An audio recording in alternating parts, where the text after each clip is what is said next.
We are. And before we go to prayer, I want to just mention a couple things about the coronavirus as we think about how to think about all this and view it. I just want to help us. Different people are thinking about it and viewing it differently. But let me give you just 3 words, each with a passage to go with it, just to help anchor our thoughts and our hearts in the midst of all this. So consider this kind of a mini sermon before the sermon. So the first word is this: trust. Psalm 46, 1 through 2. God is our refuge and strength, a very present help in trouble.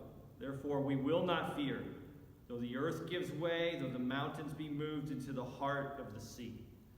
And church, because of Christ and his finished work, God is our refuge and strength, our very present help in trouble. That's ours because of Christ. He's our Father who loves us, who is infinitely good and wise and powerful. So yes, we use wisdom.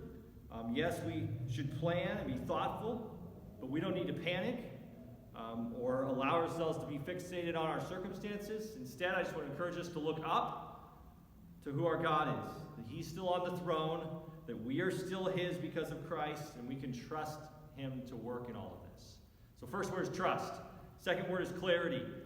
Circumstances like this bring clarity and perspective to what matters. 2 Corinthians 4, 17 through 18, for this light and momentary affliction is preparing for us an eternal weight of glory beyond all comparison, as we look not to the things that are seen, but to the things that are unseen. For the things that are seen are transient, but the things that are unseen are eternal.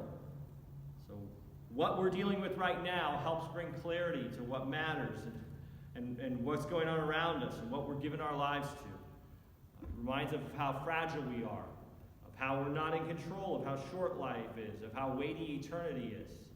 And so instead of getting caught up in the panic, let's slow down and allow this crisis to bring clarity, perspective to our lives, so that we might live for what matters for eternity. So we got trust, clarity. Thirdly, mission. Mark 10:45, for even the Son of Man came not to be served, but to serve and to give his life as a ransom for many. And that verse, Jesus is teaching his disciples what true leadership, true Christianity really looks like. And so when you think about Jesus' life, you realize he was serving. And he wasn't serving just in the sanitized places. He was serving people in the dirt, in the grime. He was touching the untouchable.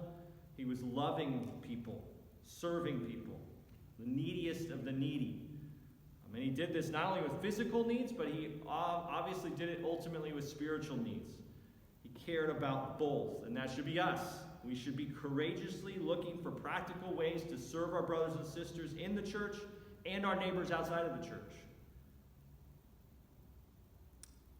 It's not that we take care of ourselves first, we take care of others first.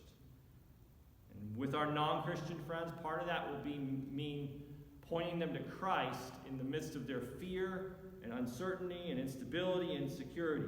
They need Jesus. And we have an opportunity here to see open doors and to hold out to them the best news in the world. So let's show them what it looks like to have real hope, and then let's tell them about the real hope that we have in Christ. So we have an opportunity right now for mission, to love well in word and deed. So 3 words: trust, clarity, and mission.